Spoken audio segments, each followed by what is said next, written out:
為咗提供更優質同埋快捷嘅投注服務，2010年馬會喺馬場同埋場外投注處引入咗3800部全能投注機。咁而嗰一批嘅投注終端機咧，無可避免功成身退咧。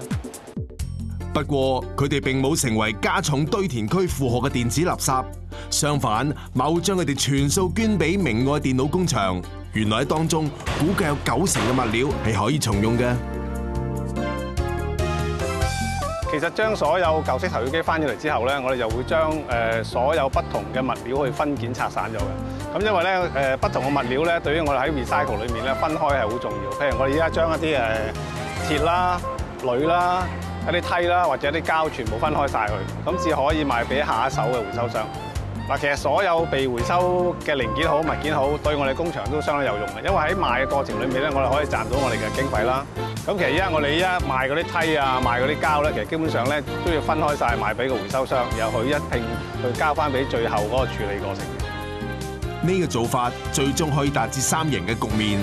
一係減少廢料，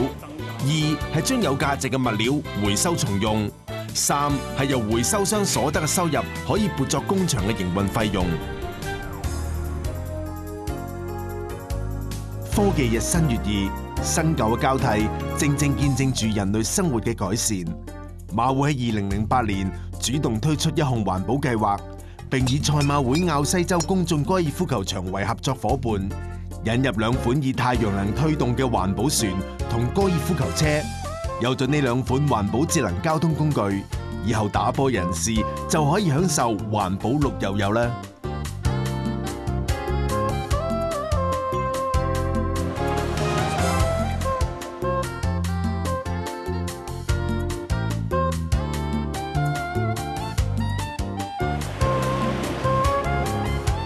為咗令環保意識能夠更加深入社區，